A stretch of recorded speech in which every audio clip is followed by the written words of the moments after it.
तरीके से आप मेरे चैनल को सब्सक्राइब करते रहिए एंड मैं आपकी हेल्प कर रही हूँ ग्रो होने में, तो आप भी प्लीज़ मेरी हेल्प कीजिए ग्रो होने में। एंड ठीक है, डिले नहीं करते हैं, स्टार्ट करते हैं mock test number 5। So first question,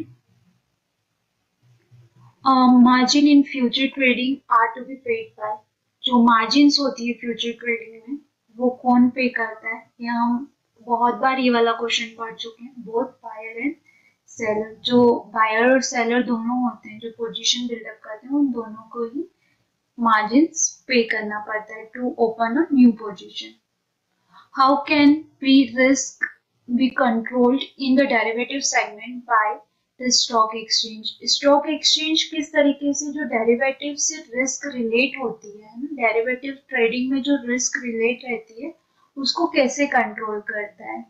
ठीक है, तो यहाँ पे कुछ ऑप्शन दे रखे हैं। बाय इम्प्लीमेंटिंग अ इफेक्टिव मार्जिन सिस्टम, एक इफेक्टिव मार्जिन सिस्टम बना के, by having a well organized control system and audit procedure, एक proper control system और audit procedure बना के, by periodic evaluation of members position, यानी कि जो trading members हैं या clearing members हैं तो उनकी जितनी भी पोजीशंस क्रिएट हो रही है मार्केट में उनका पीरियोडिक इवेल्युएशन करती हैं कि आई थिंक कि सारे ही ऑप्शन जो है वो करेक्ट है। ये सबको इम्प्लीमेंट करके और प्रैक्टिस में लाके जो स्टॉक एक्सचेंज है वो डेरिवेटिव से रिलेटेड रिस्क को मिनिमाइज कर सकता है और कंट्रोल कर सकता है। तो answer is D, all of the above.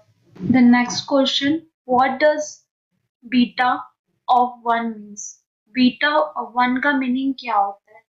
One more thing, मैं शायद तक आप लोगों को मे बी स्किप हुआ है ये वाला भी। जो बीटा वन होता है, ठीक है, तो निफ्टी का भी जो बीटा रहता है, निफ्टी का बीटा ऑलवेज वन होता है। तो अगर आपको कहीं पे ये क्वेश्चन आ जाता है कि beta of Nifty is equals to, और ऑप्शन में आपको एक जो करेक्ट आंसर मिलेगा वो वन मिलेगा, तो ये आप कहीं पे नोट कर लीजिए कि जो निफ्टी के लिए जो बीटा रहता है वो ऑलवेज वन होता है, कोई भी पॉइंट नहीं होता है।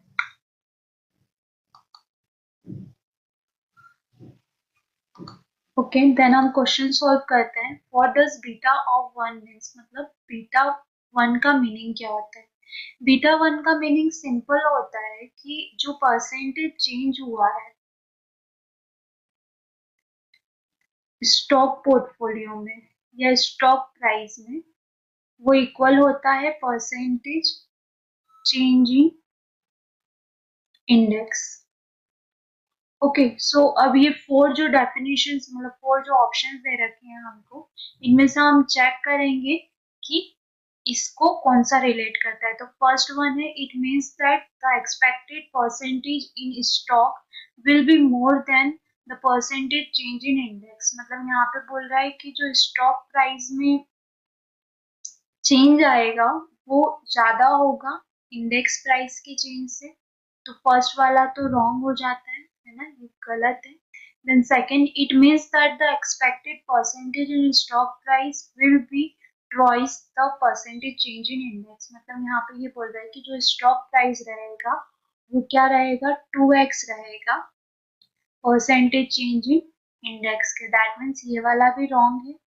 Third one, it means that the expected percentage in stock price will be less than the percentage change in index। मतलब जो stock price में change आएगा वो कम होगा percentage change in index से। तो this one is also wrong।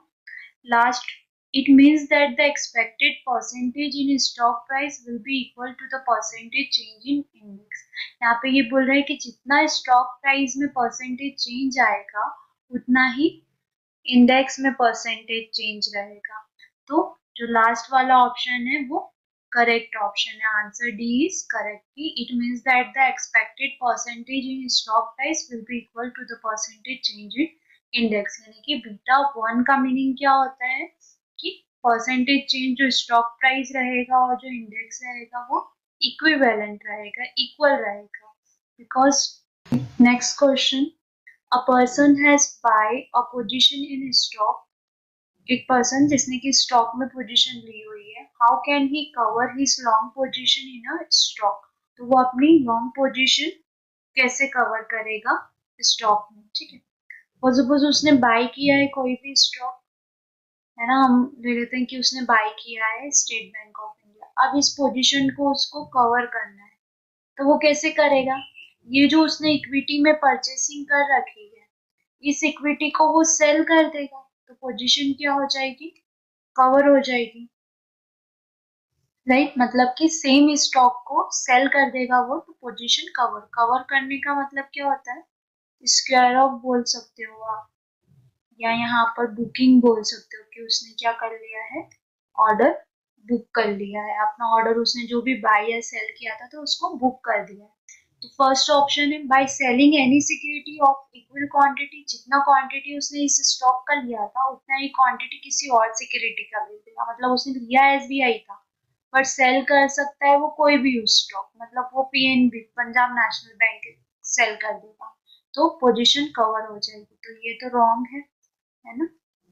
Next by selling any index stock of equal quantity, किसी भी इंडेक्स स्टॉक को सेल कर देगा सेम क्वांटिटी जितना उसने ये एसबीआई स्टॉक बाय किया था उतना, तो ये भी रॉन्ग है।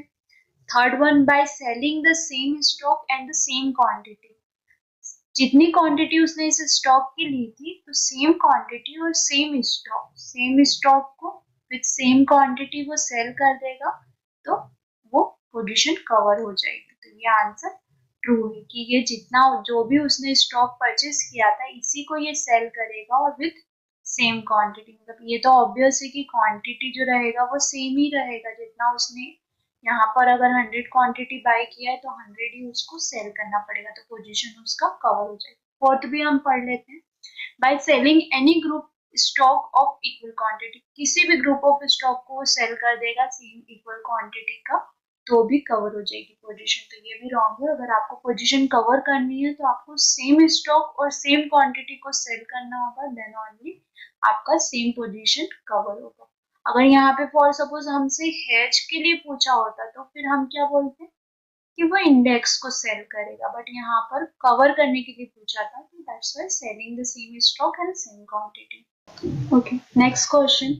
Knitting is the process by which a future contract is terminated by a transaction that is equal and opposite to the original transaction. State true or false. अब देखिए ये बहुत लाइक सिंपल है ना, बट इसके अंदर जो लैंग्वेज यूज की है वो थोड़ी सी डिफरेंट लैंग्वेज यूज की है। तो सबसे पहले तो आपको नीटिंग का मीनिंग पता होना चाहिए कि नीटिंग का मीनिंग क्या होता है, या फिर मोस्ट प्रोबेबल वर्ड यहाँ पर यूज किया जाता है नीटिंग ऑफ।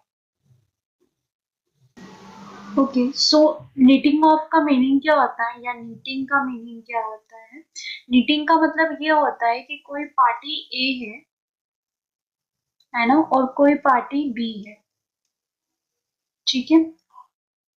पार्टी ए ने बाय किया है पोजीशन और पार्टी बी ने सेल किया है पोजीशन, तो हम इन दोनों की पोजीशन को क्या कर देते हैं, आपस में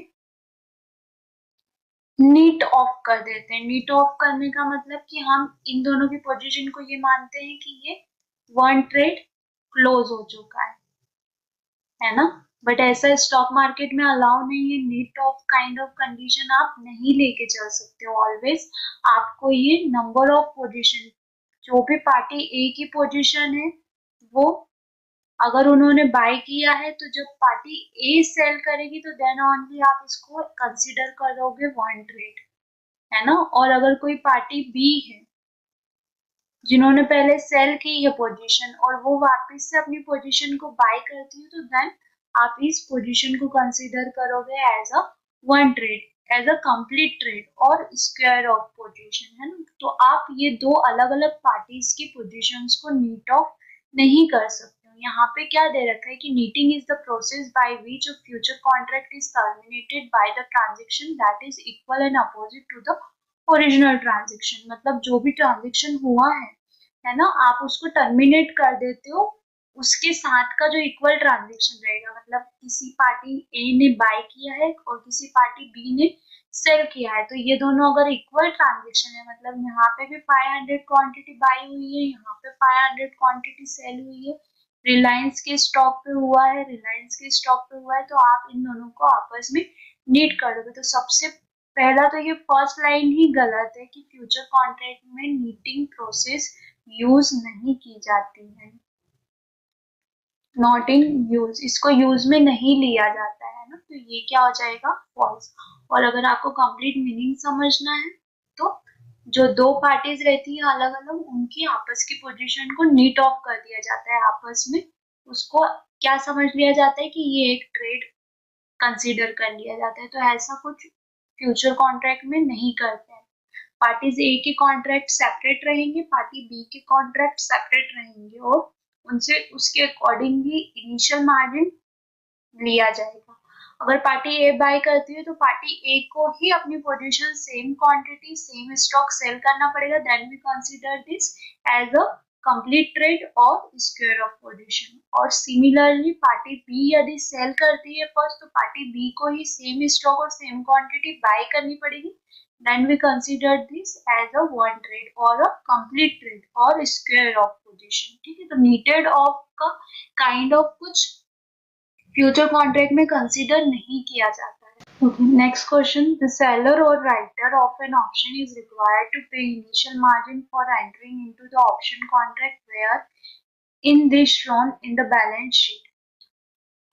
अब जो ऑप्शन सेलर या राइटर रहता है उसको इनिशियल मार्जिन रिक्वायर्ड होती है अगर वो ऑप्शन कॉन्ट्रैक्ट में एंटर करना चाहता है तो दिस, ये पूरा स्टेटमेंट तो ट्रू है कि हाँ उसको इनिशियल मार्जिन अट्रैक्ट होता है, ऑप्शन राइटर को वो इनिशियल मार्जिन पे करता है, then only he put the position और he take the position. Where is this shown in the balance sheet, तो बैलेंस शीट में ये जो सेल किया है ऑप्शन को कहाँ पे शो करेंगे, under current asset, under liabilities, current liabilities, fixed asset और फिक्स्ड लाइबिलिटी। अब सबसे फर्स्ट ये जो इनिशियल मार्जिन पे किया है ना, तो ये इनिशियल मार्जिन वो कितना पे करता है, जितना फ्यूचर में मार्जिन लगता है उतना। ठीक है, अब फॉर सपोज हमने एक चीज पढ़ी थी कि जो ऑप्शन राइटर रहता है वो प्रीमियम को रिसीव करता है,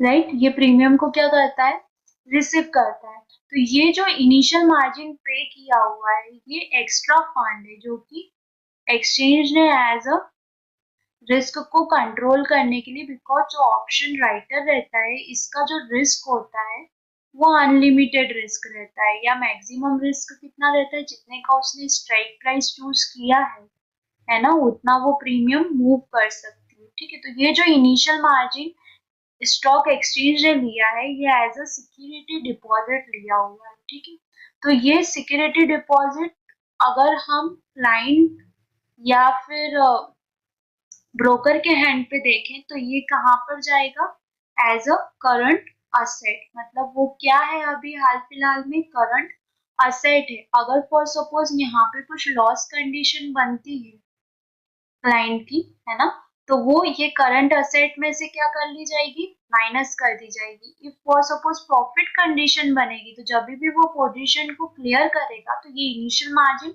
एज अ करंट असेट लिया हुआ था तो रिलीज कर दिया जाएगा और प्लस प्रॉफिट उसको रिलीज हो जाएगा। तो आप ऑलवेज ध्यान रखना कि यहाँ पे ये जो इनिशियल मार्जिन है वो करंट असेट है। Next question. Is it is true that a buyer of call option cannot lose more than the option premium paid? मतलब कि जो बायर होता है कॉल ऑप्शन का वो जितना प्रीमियम पे करता है मैक्सिमम जो यहाँ पे उसका लॉस बोल रहे हैं कि कॉल बायर का जो मैक्सिमम लॉस होता है वो इक्वल्स टू प्रीमियम होता है। तो ये किस, true only for European, American, true for all type of option और false for all type of option. तो ये जो बायर होता है बायर के लिए ये ऑल टाइप ऑफ ऑप्शन के लिए ट्रू स्टेटमेंट है, not even call option. Even अगर यहाँ पे पुट ऑप्शन भी लिखा हुआ आ जाता है तो जो मैक्सिमम लॉस होता है बायर ऑफ पुट ऑप्शन और कॉल ऑप्शन, उनको मैक्सिमम जितना उन्होंने प्रीमियम पे किया है बस उतना ही लॉस होगा, इससे ज्यादा लॉस नहीं हो सकता है। Next question, each investor who wish to trade in the derivative segment is required to satisfy minimum net worth condition, state true or false। मतलब यदि कोई भी इन्वेस्टर जो है अगर वो डेरिवेटिव सेगमेंट में ट्रेड करना चाहता है तो उसको नेटवर्थ कंडीशन को सेटिस्फाइड करना पड़ेगा, तो दिस स्टेटमेंट इज ट्रू। अगर कोई भी इन्वेस्टर अपना डेरिवेटिव सेगमेंट स्टार्ट करना चाहता है ट्रेडिंग के लिए, ठीक है, अगर आप लोगों का डीमैट अकाउंट होगा तो आपको ये चीज पता होगी कि अगर हम हमारे ब्रोकर को बोलते हैं कि हमको डेरिवेटिव स्टार्ट करना है तो ब्रोकर बोलता है कि सर आपका पैन कार्ड, आपकी 6 मंथ बैंक स्टेटमेंट और आपकी सैलरी स्लिप लेटेस्ट मंथ की और आईटीआर, इन तीनों में से आप किसी भी एक चीज की कॉपी मुझे भेज दीजिए, प्लस उनका कुछ एक्टिवेशन फॉर्म होता है, तो वो आजकल थोड़ा सा डिफरेंट हो गया है, ओटीपी बेस पे प्रोसेस कर दिया जाता है और डेरिवेटिव सेगमेंट स्टार्ट हो जाता है। बट जो मेन प्रोसेस है वो ये प्रोसेस है कि activation form, pan card, 6 month bank statement, salary slip और आईटीआर आपका ब्रोकर आपसे लेता है एंड देन ओनली आपको अलाउ करता है डेरिवेटिव सेगमेंट में ट्रेड करने के लिए। अगर आप इनमें से कोई भी चीज नहीं देते हैं या फिर फुलफिल नहीं कर पाते हैं तो आप डेरिवेटिव्स में एक्टिव नहीं हो सकते हैं एज अ इन्वेस्टर, आप वहां पर ट्रेड नहीं कर सकते। अब यहाँ पे क्या कोई मिनिमम इनकम की रिक्वायरमेंट होती है? नहीं, ऐसी कोई रिक्वायरमेंट नहीं है कि मिनिमम आपकी ईयरली 1 लाख की या 2 लाख या 3 लाख, ऐसा कोई मिनिमम रिक्वायरमेंट नहीं है।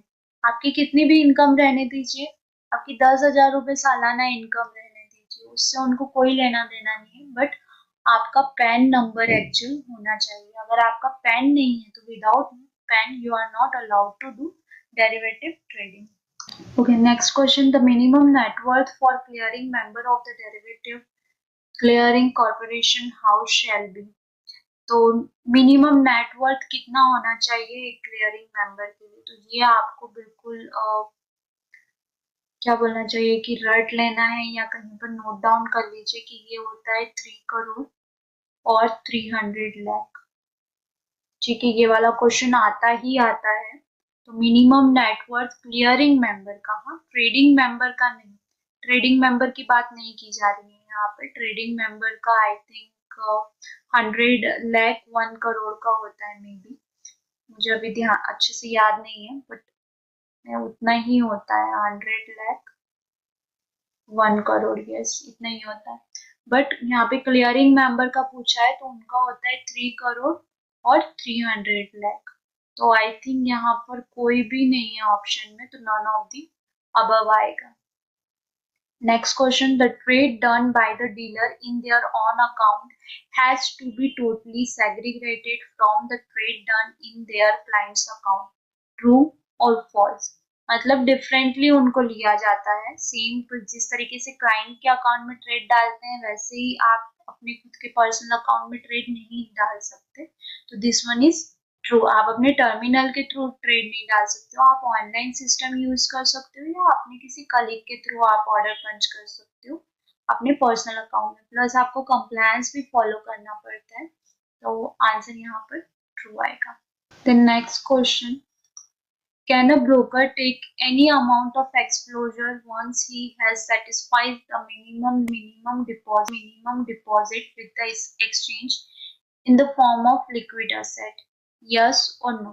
मतलब कि ब्रोकर किसी भी अमाउंट का एक्सपोजर ले सकता है अगर वो नेटवर्थ, जो मिनिमम नेटवर्थ क्राइटेरिया है लिक्विड असेट्स का, वो फुलफिल कर देता है तो आंसर इज नो, ऐसा नहीं होता है। फॉर सपोज अगर उसने 300 लाख का मिनिमम क्राइटेरिया फुलफिल कर दिया, ठीक है, बट यहाँ पे क्या प्रॉब्लम आएगा कि उसको सिर्फ 3 लाख रुपीस पे ही एक्सप्लोजर मिलेगा। अगर उसको एक्स्ट्रा एक्सप्लोजर लेना है तो यहाँ पे उसको एक्स्ट्रा फंड ऐड करना पड़ेगा। जितना ज्यादा वो फंड मैक्सिमम फंड ऐड करेगा उतना ज्यादा वो मैक्सिमम एक्सपोजर ले सकता है। तो जितना फंड उसके इक्विवेलेंट ही एक्सपोजर जाएगा। ऐसा नहीं होगा कि मिनिमम नेटवर्थ उसने क्राइटेरिया फुलफिल कर दिया तो उसको मैक्सिमम अमाउंट का या जितना वो चाहता है उतना ले सकता है। तो दिस इज फॉल्स, नो।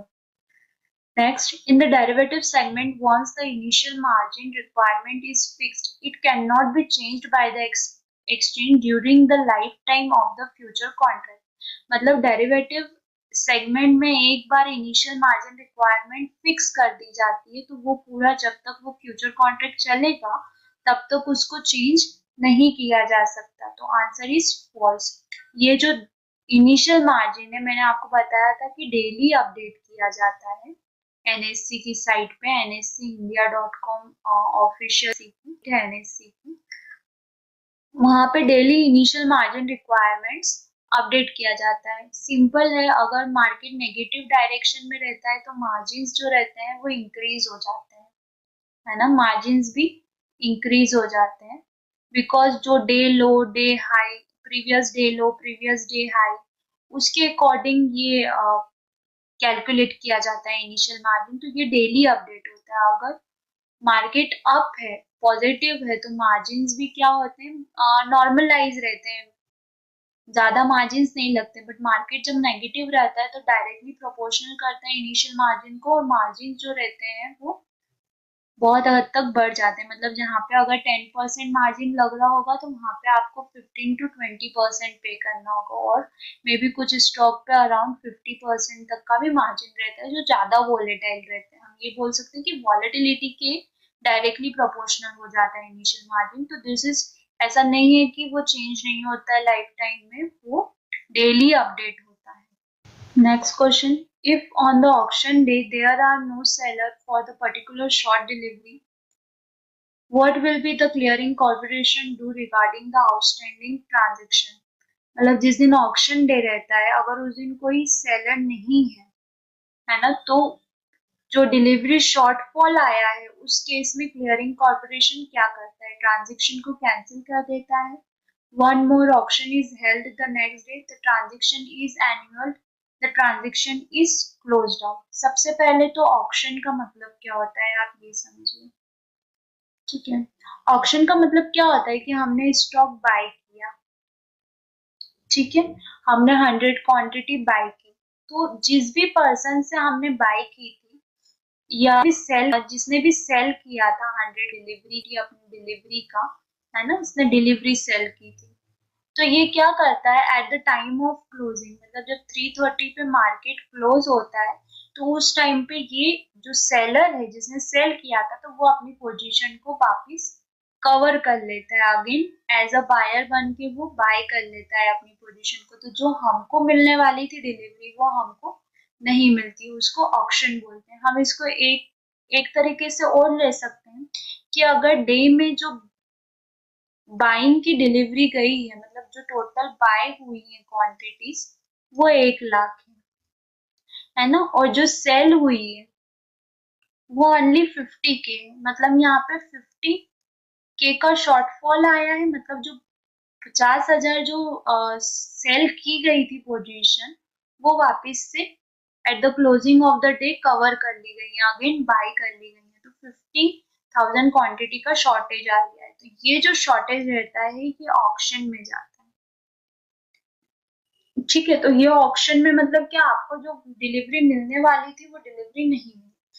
तो जिस दिन ऑक्शन डे रहता है, नेक्स्ट डे ऑक्शन डे रहता है, कि अगर जिस सेलर ने नहीं दी है पोजीशन तो उसको पेनल्टी चार्ज करके वो वहां से एडजस्टमेंट करते हैं। बट अगर वहां पर कोई भी सेलर क्रिएट नहीं होता है, कोई भी शॉर्ट डिलीवरी के लिए नहीं आता है, तो उस केस में क्लियरिंग कॉर्पोरेशन क्या करता है, तो क्लियरिंग कॉर्पोरेशन ट्रांजेक्शन को क्लोज आउट कर देता है और जो डिलीवरी के लिए पैसा उसने कलेक्ट किया था वो वापस क्लाइंट के अकाउंट में ट्रांसफर कर देता है। और यहाँ पे जो क्लाइंट के अकाउंट में जो पैसा ट्रांसफर होगा वो जो भी सेम डे ऑक्शन डे वाले दिन जो क्लोजिंग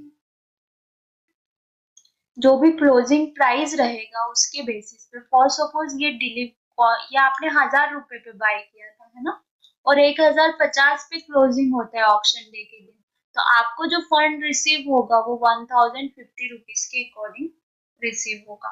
तो इस तरीके से ऑक्शन वर्क करता है। अब ये सेलर के केस में भी होता है कि फॉर सपोज आपने सेल कर दिया, आपके पास डिलीवरी थी नहीं स्टॉक की और फिर भी आपने सेल कर दिया, तो भी ऑक्शन रहता है। तो वो हम आगे क्वेश्चन है उस पे भी, तो उसमें समझेंगे। बट आई थिंक ये बाइंग ऑप्शन का आपको समझ में आया होगा। तो ट्रांजेक्शन को क्लोज आउट कर दिया जाता है, और क्लोज आउट किस रेट पे होता है, जो ऑक्शन डे का क्लोजिंग प्राइस रहता है उस पे। Okay, next question. The book net worth criteria for professional clearing member is the same as that of trading cum clearing member. मतलब जो नेटवर्थ का जो क्राइटेरिया रहता है वो प्रोफेशनल क्लियरिंग मेंबर के लिए सेम रहता है एज जितना कि ट्रेडिंग कम क्लियरिंग मेंबर के लिए होता है। तो ये आ जाएगा आपका फॉल्स। प्रोफेशनल क्लियरिंग मेंबर्स के लिए क्राइटेरिया ट्रेडिंग होता है और ट्रेडिंग कम क्लियरिंग मेंबर के लिए क्राइटेरिया अलग रहता है। दोनों को नेटवर्थ अमाउंट जो है वो डिफरेंट डिफरेंट पे करना पड़ता है, किसको, क्लियरिंग कॉर्पोरेशन को। Okay, next question. Mr. P and Mr. Q are clearing member. Mr. P और Mr. Q क्या है, clearing member है stock exchange के। Both of have maintained ₹7 crore। दोनों ने अपना जो net liquid asset maintain किया हुआ है exchange के पास में, वो 7 crore रुपीज किया हुआ है, consisting of equity share and other assets. Both have the same exposure limit on a day one। दोनों को डे वन पे सेम एक्सप्लोजर लिमिट मिलती है। Based on this which of the following statement is true. इसके base पे इनमें से कौन सी स्टेटमेंट ट्रू है।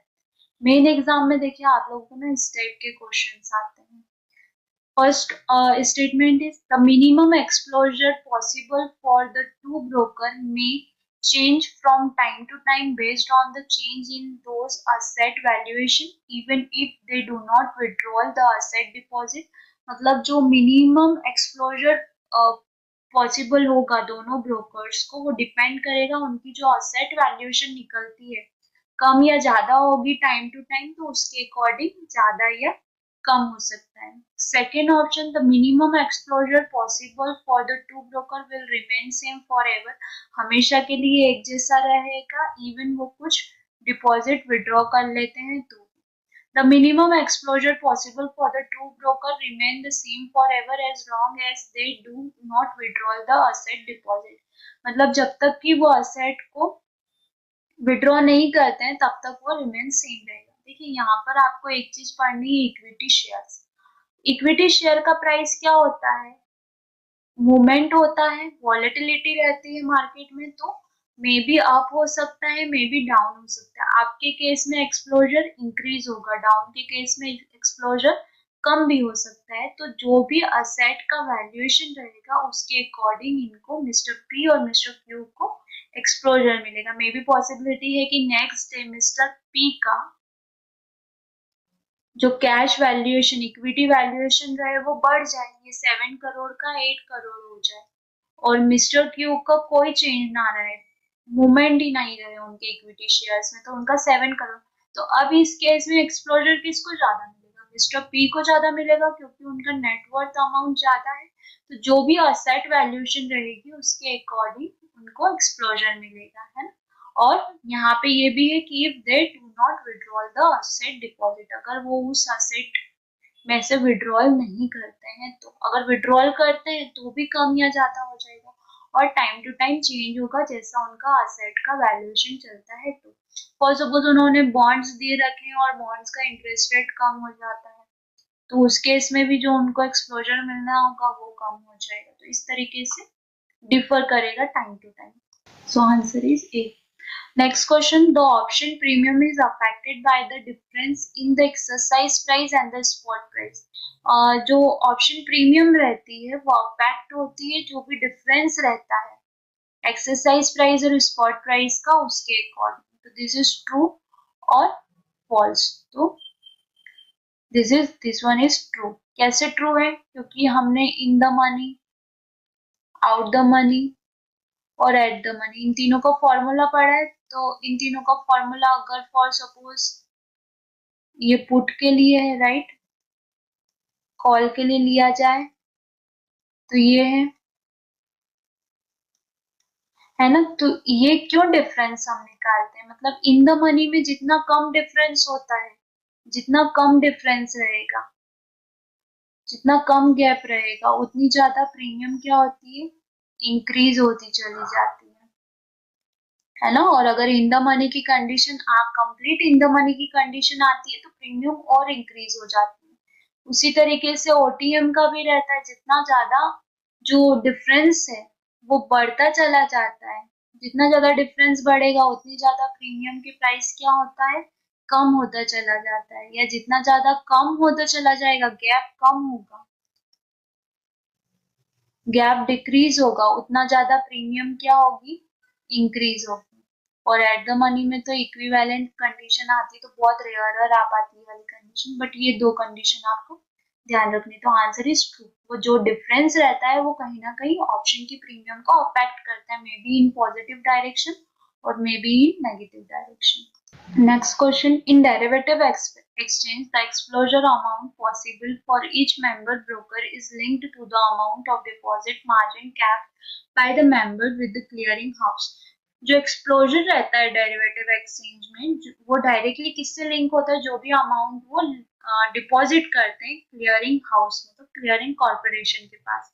Answer is true. हमने इससे पहले ही एक क्वेश्चन किया था जिसमें कि हमने एक्सप्लोजर डिसाइड करा था मिस्टर पी और मिस्टर क्यू का, तो वो किसके बेसिस पे, उन्होंने जो नेटवर्क दिया हुआ है उसके बेसिस पे, राइट। तो वो जितना भी डिपॉजिट करते हैं अमाउंट, उस पे ही एक्सप्लोजर डिपेंड करता है। Next question, the foreign exchange can be part of liquid asset. Foreign exchange जो है वो लिक्विड असेट के पार्ट होते हैं, false. Answer is false. Foreign exchange liquid asset में नहीं आते। लिक्विड असेट में कौन कौन आते हैं,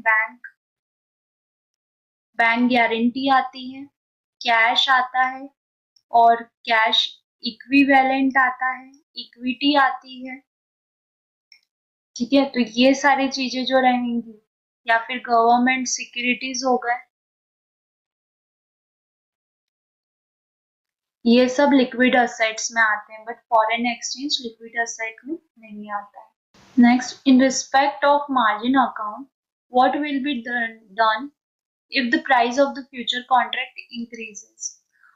अगर मार्जिन अकाउंट के रिस्पेक्ट में फ्यूचर प्राइस इंक्रीज होता है तो क्या होगा, तो यहाँ पर दो कंडीशन क्रिएट होंगी, ठीक है। अगर बायर है और प्राइस इंक्रीज हो रहा है, that means profit condition create हो रही है। अगर सेलर है, ठीक है, और प्राइस इंक्रीज हो रहा है, दैट मीन्स कि लॉस कंडीशन क्रिएट हो रही है। तो पहले हम ऑप्शन पढ़ लेते हैं। The margin account of the seller of the future will be debited for the gain. अभी जो सेलर का अकाउंट रहेगा, मार्जिन अकाउंट, उसमें से डेबिट कर लिया जाएगा गेन। तो गेन डेबिट नहीं होगा, क्या डेबिट होगा यहाँ पर, लॉस, राइट। तो स्टेटमेंट रॉन्ग है, सेंटेंस सही है, डेबिट सही है, बट स्टेटमेंट रॉन्ग है, लॉस डेबिट होगा वहां से। The margin account of the buyer of the future will be credited for gain. मतलब कि जो भी मार्जिन अकाउंट रहेगा बायर का, उसमें गेन को क्रेडिट कर दिया जाएगा, प्रॉफिट क्रेडिट कर दिया जाएगा। तो ये वाला स्टेटमेंट करंट है। मोस्ट प्रोबेबली क्या टिक करके आएंगे, बोथ 1 and 2, क्योंकि यहाँ पे डेबिट, यहाँ पे क्रेडिट, मतलब दोनों सही है, बट यहाँ पर ये गेन रॉन्ग यूज किया गया है। लॉस होता तो देन आंसर होता both 1 and 2। Next question, a person who provide two way quotes for various stock is known as. जो टू वेज कोड प्रोवाइड करता है, टू वेज कोड मतलब यहाँ पे टू वेज कोड का मतलब क्या हो गया, बाय प्राइस और सेल प्राइस। तो जो ये प्रोवाइड करता है उसको क्या बोला जाता है, मार्केट मेकर बोला जाता है, या फिर पार्टिसिपेंट बोला जाता है, मार्केट पार्टिसिपेंट, ठीक है।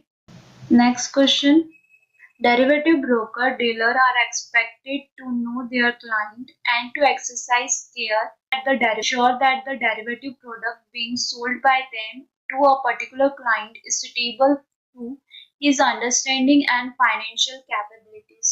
मतलब कि जो डेरिवेटिव ब्रोकर्स होते हैं उनको अपने क्लाइंट नो देयर क्लाइंट, उनको उनके क्लाइंट के बारे में पता होना चाहिए कि वो जो भी प्रोडक्ट बेच रहे हैं, लाइक वो अगर डेरिवेटिव प्रोडक्ट उनको बेच रहे हैं तो वो प्रोडक्ट उनके लिए सुटेबल है या नहीं है, और उतनी उनके पास में फाइनेंशियल कैपेबिलिटीज है या नहीं है कि जो रिस्क आने वाला है उस पर्टिकुलर प्रोडक्ट पे वो पर्टिकुलर क्लाइंट उस रिस्क को बियर कर सकता है या नहीं कर सकता है. तो आंसर इज ट्रू.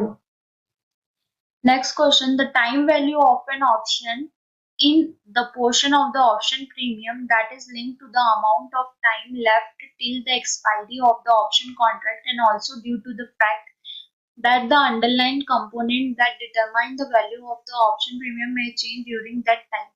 मतलब जो टाइम वैल्यू होती है ऑप्शन प्रीमियम की, अभी सबसे फर्स्ट तो जो ऑप्शन प्रीमियम रहती है उसका फॉर्मूला क्या रहता है, intrinsic value plus time value. और हमने एक चीज पढ़ी कि जितना ज्यादा टाइम टू एक्सपायरेशन रहता है उतनी ज्यादा टाइम वैल्यू रहती है. जितना ज्यादा टाइम रहेगा एक्सपायरेशन को आने में उतना ज्यादा टाइम वैल्यू रहेगी. जितना कम एक्सपायरेशन में टाइम रहेगा उतनी कम टाइम वैल्यू रहती है. मतलब डायरेक्टली प्रोपोर्शनल होती है ये टाइम टू एक्सपायरेशन की. तो वो ये बोल रहे हैं कि जो लिंक्ड होता है अमाउंट टाइम टू मतलब टाइम लेफ्ट टिल एक्सपायरी वो डायरेक्टली अफेक्ट करती है, इम्पैक्ट करती है, और ये उस टाइम पे जो भी अंडरलाइन कंपोनेंट है तो वो वैल्यू ऑफ ऑप्शन क्या होती है, चेंज हो सकती है ना, because of change in time value. तो आंसर इज ट्रू कि हाँ वो जो पूरा एक कॉन्ट्रैक्ट टर्म रहती है उसके अंदर जो टाइम वैल्यू रहती है वो मूव करती है अप और डाउन साइड. इंट्रिंसिक वैल्यू जो रहती है वो इन द मनी के लिए हम फाइंड आउट कर सकते हैं, राइट. तो अगर ऑप्शन जो है वो इन द मनी में है तो हम इंट्रिंसिक वैल्यू फाइंड आउट कर लेंगे. अगर ओटीएम या एटीएम का प्रीमियम है तो देन वो कम्प्लीटली किस पे डिपेंड कर रही है, टाइम वैल्यू पे. और जो अप एंड डाउन आ रहे हैं मार्केट में वो टाइम वैल्यू को डायरेक्टली इम्पैक्ट करता है, प्लस जो टाइम टू एक्सपायरेशन रहता है वो भी टाइम वैल्यू को डायरेक्टली इम्पैक्ट करता है. That's why answer is true कि वो चेंज हो सकती है duration of contract. Next question, a portfolio of 25 lakh beta is 1.20 complete hedge. hedge का फॉर्मूला यहाँ पे आपको याद होना चाहिए. hedge का फॉर्मूला होता है पोर्टफोलियो वैल्यू इनटू बीटा. तो 25 लाख इंटू 1.20. ठीक है, तो ये आपका अराउंड आएगा 12 से 25 करेंगे तो 300, तो 30 लैक्स के अराउंड आपका आएगा. कि आप अगर सेलिंग करते हैं निफ्टी फ्यूचर में 30 लैक्स का तो वो एक कंप्लीट हैज क्रिएट करेगा. Mister Gautam has sold a put option. Mister Gautam ने क्या करा है, पुट ऑप्शन को सेल किया है. ठीक है, स्ट्राइक प्राइस कितनी है उनकी 650 रुपीज की है. प्रीमियम उनको कितनी चार्ज हुई है 60 रुपीज चार्ज हुई है. मतलब ये रिसीव किया है उन्होंने, प्रीमियम रिसीव हुई है. ठीक है, what is the maximum gain per share that he may have on expiry of this position. तो उनको मैक्सिमम गेन कितना हो सकता है. तो हमने सेलर के लिए मैक्सिमम रिवॉर्ड कितना पड़ा था, जितना उसने प्रीमियम रिसीव करा है उतना वो गेन कर सकता है. तो दैट मीन्स मैक्सिमम गेन उसके लिए कितना हो जाएगा 60 रुपीज का हो जाएगा. Okay, next question. When the price of the future contract goes down, the margin account of the buyer of this future contract is debited for the loss. अगर जो फ्यूचर कॉन्ट्रैक्ट है वो नेगेटिव मूव करता है तो जो buyer का margin account है वो डेबिट होगा फॉर लॉस. तो स्टेटमेंट इज ट्रू. यस, क्योंकि मार्केट नीचे आएगा तो बायर के लिए लॉस कंडीशन क्रिएट होगी है ना, क्योंकि बायर ने क्यों बाय किया है कि मार्केट अप जाना चाहिए, बट मार्केट नेगेटिव आ रहा है, दैट मीन्स जो लॉस है वो डेबिट हो जाएगा, जो कि हम उसको क्या बोलते हैं, मार्क टू मार्केट, जो डेली बेसिस पे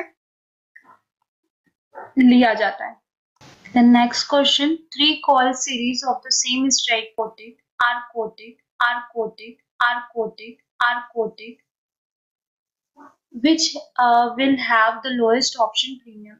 इन तीनों में से सबसे लोएस्ट ऑप्शन प्रीमियम किसकी रहेगी?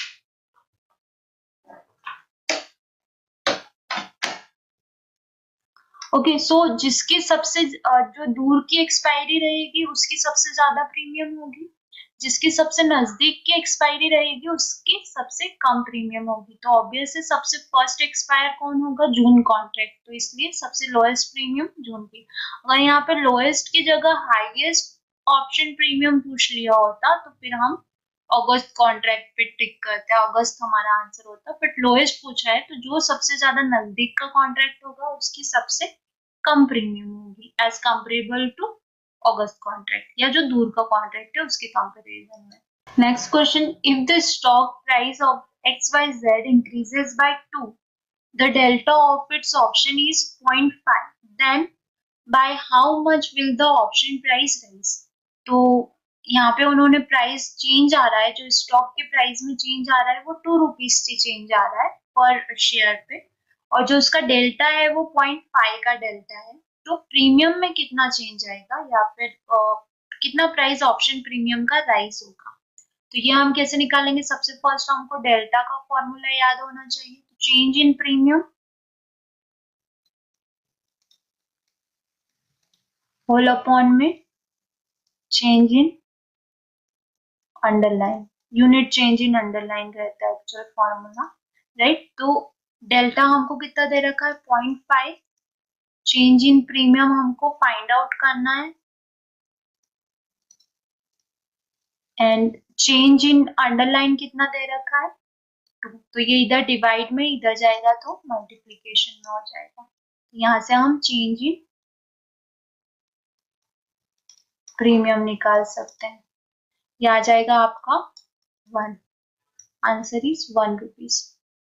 Next question, as per the SEBI rule, a stockbroker can be suspended from the derivative segment if, ऐसा क्या स्टॉक ब्रोकर करेगा जिसके कारण कि वो डेरिवेटिव सेगमेंट से सस्पेंड हो सकता है सेबी के रूल्स के according? He violate the condition of registration, registration की कंडीशन में कुछ झोल कर देता है तो he is suspended by the stock exchange, अगर स्टॉक एक्सचेंज से ही सस्पेंड हो जाता है तो भी यहाँ पे सस्पेंड हो सकता है सेबी के रजिस्ट्रेशन से। ही फेल टू पे द फीस, अगर फी पे करने में फेल होता है तो भी वो सस्पेंड हो सकता है, तो answer is any of the above.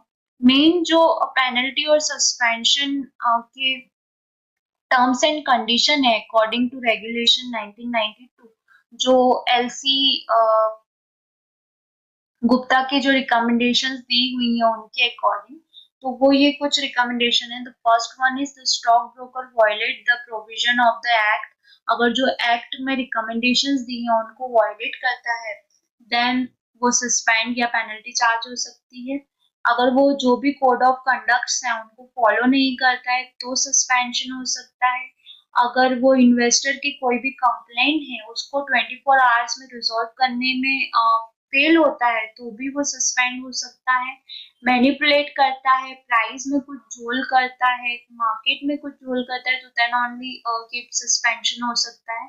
अगर स्टॉक ब्रोकर जो है वो फाइनेंशियल पोजीशन को डिटोराइट सब्सिक्वेंटली करता है, मतलब कि अपने हिसाब से फेर बदल करता है, तो भी वो सस्पेंड हो सकता है। तो स्टॉक ब्रोकर फेल टू पे फी, अगर फी पे करने में फेल होता है तो सस्पेंड हो सकता है, पेनल्टी चार्ज हो सकती है, या फिर कोई रजिस्ट्रेशन की कंडीशन में झोल करता है तो हो सकता है सस्पेंड, या फिर स्टॉक एक्सचेंज से सस्पेंड हो जाता है तो भी वो उसको पेनल्टी या सस्पेंशन लगता है।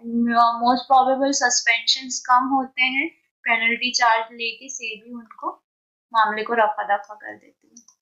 Okay, so next question, the liquid asset which are to be maintained by the clearing member with clearing corporation can include gold, silver jewelry after applying standard 20% haircut. मतलब जो liquid asset जो clearing corporation के पास clearing member रखता है उसमें gold और silver jewelry भी दे सकता है as a liquid asset after applying the 20% of haircut, मतलब उसमें 20% हेयर कट करने के बाद में गोल्ड सिल्वर की ज्वेलरी भी वो दे सकता है। तो आंसर इज फॉल्स। वो जो गोल्ड सिल्वर की ज्वेलरी है वो इसमें नहीं जाती, उस पे जो कंडीशन सेट होती है वो अराउंड ज्यादा की कंडीशन सेट होती है नॉन कैश कंपोनेंट्स पे 50%, बट गोल्ड सिल्वर पे ऐसा ज्वेलरी पे कुछ नहीं है कि 20% कट करके आप कोलैटरल्स ले सकते हो। तो दिस इज फॉल्स। यहाँ पे हम कुछ पढ़ लेते हैं जो कि बेसिक कंपोनेंट्स है। कैश कंपोनेंट जो मैंने आपको पहले भी बताया था, like cash, bank deposit, FDs दे सकते हो आप, बैंक गारंटीज दे सकते हो, है ना, जो कि बैंक्स अप्रूव करती हैं क्लियरिंग कॉर्पोरेशन के फेवर में। ओके, गवर्नमेंट सिक्योरिटीज दे सकते हो आप, टी बिल्स मतलब ट्रेजरी बिल्स दे सकते हो, और लाइक आप unit of money market mutual funds मतलब जो म्यूचुअल फंड्स गिल्ड्स फंड होते हैं वो भी आप एज अ लिक्विड एसेट दे सकते हो, बट उसमें 10% का हेयर कट होगा।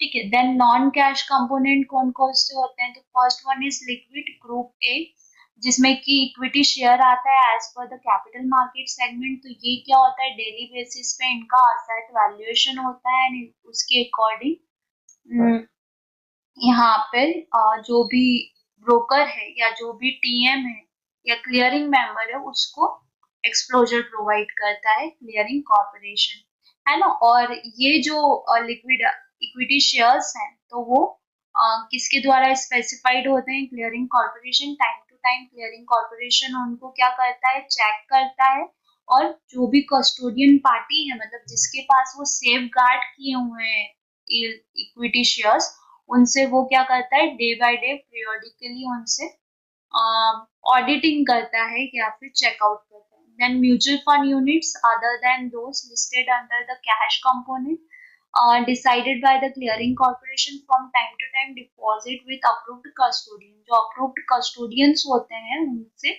ये एज अ डिपॉजिट ले लेता है म्यूचुअल फंड्स को भी। Other than this, like mutual fund कौन कौन से हो गए? Money market mutual fund is different, guild fund is also different, but यहाँ पे कौन सा म्यूचुअल फंड नहीं आया? जो इक्विटी फंड्स होते हैं, इक्विटी म्यूचुअल फंड होते हैं, डेप्ट फंड होते हैं, तो वो सब भी हम एज अ कैश कंपोनेंट या non cash component as a liquid asset clearing corporation को प्रोवाइड कर सकते हैं। बट वो कौन डिसाइड करेगा? क्लियरिंग कॉर्पोरेशन डिसाइड करेगा कि उनको वो लेना है या नहीं लेना है। जैसे रिसेंटली अभी म्यूचुअल फंड्स का क्लियरिंग कॉर्पोरेशन ने मना कर दिया था कि हम as a liquid asset mutual funds को कंसीडर नहीं करेंगे। तो मार्केट में एक फॉल आया था, करेक्शन हुआ था मार्केट में, बिकॉज ब्रोकर की पोजीशंस जो थी जिन्होंने as a liquid asset provide किए हुए थे वो पोजीशंस कट हो गई थी, बिकॉज यहाँ से उनका एक्सप्लोजर कम हो गया था। तो ये सारे जो मेन कंपोनेंट्स हैं आप प्लीज इनको नोट करके रख लीजिए, because at the time of revision ये आपके काम आएंगे। Next question, mister Prashant has bought one lot ABC future for ₹75। Lot size is 2000। तो सबसे फर्स्ट हम लॉट साइज लिख लेते हैं। 2000 का लॉट साइज है ना। बॉट किया है मतलब बाय किया है उन्होंने कितने प्राइस पे? 75 के प्राइस पे। Expecting that this share will go up, वो एक्सपेक्ट कर रहे हैं कि शेयर जो है वो ऊपर जाएगा, but he also want to protect himself against any loss, और वो अपने आप को लॉस से भी प्रोटेक्ट करना चाहते हैं। मोर देन ₹3000, मतलब 3000 से ज्यादा का वो लॉस नहीं कर सकते, ये मैक्सिमम उनकी रिस्क लिमिट है। तो व्हाट शुड ही डू? अभी यहाँ पे वो अपने आप को प्रोटेक्ट करना चाहते हैं, देन ऑब्वियस है वो यहाँ पे क्या करेंगे, एक स्टॉप लॉस का यूज कर सकते हैं, बिकॉज स्टॉप लॉस हम लोअर लिमिट पे लगाते हैं। और ये स्टॉप लॉस क्या करता है, अगर मार्केट फॉल होता है नीचे की तरफ जाता है और आपने बाय किया है तो एक पॉइंट पे वो पोजीशन को ऑटो स्क्वायर ऑफ कर देगा, वो पोजीशन के नीचे आपकी पोजीशन कैरी नहीं रहेगी, कट हो जाएगी, सेल हो जाएगी यहाँ पर पोजीशन, राइट। तो हम क्या करेंगे, पहले उनका बियरिंग कैपेसिटी कितना है? 3000 का है। और टोटल क्वांटिटी उनको कितना लेना है 2000, तो 2000 हम पहले पर शेयर का उनका बियरिंग कैपेसिटी यहाँ पे निकालेंगे कि पर शेयर वो कितना लॉस बियर कर सकते हैं, राइट। तो ये कितना आ जाएगा आपके पास में 1.5, मतलब 1.5 रुपए तक का वो लॉस बियर कर सकते हैं। तो 75 पे उन्होंने बाय किया था, यहाँ से 1.5 रुपए नीचे आता है तो ठीक है, बट 1.5 रुपए के ज्यादा नीचे जाएगा तो वो ये लॉस बियर नहीं कर सकते हैं।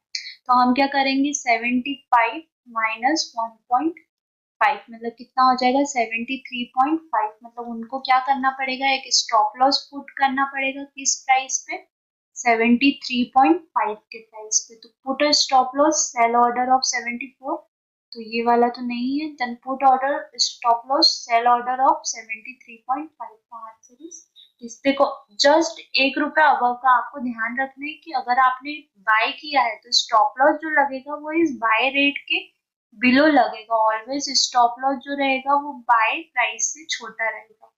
और अगर सेल किया है तो जो स्टॉप लॉस रहेगा वो सेल प्राइस से बड़ा रहेगा ऊपर के लेवल में, मतलब जहां पे हमारी लॉस कंडीशन बनती है वहां पे हम स्टॉप लॉस लगाएंगे, वहां पे हम हमारे लॉस को क्या कर रहे हैं, स्टॉप कर रहे हैं, रोक रहे हैं कि इससे ज्यादा लॉस नहीं होना चाहिए।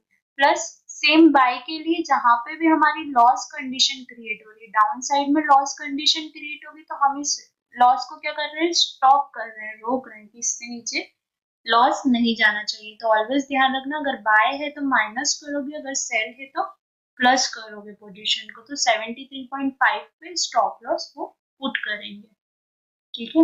Okay, so thank you for watching. Actually ये वाला जो मॉक टेस्ट था ये अच्छा था, इसकी लैंग्वेज भी अच्छी थी और इसी तरीके के क्वेश्चंस एग्जाम में आते हैं थोड़े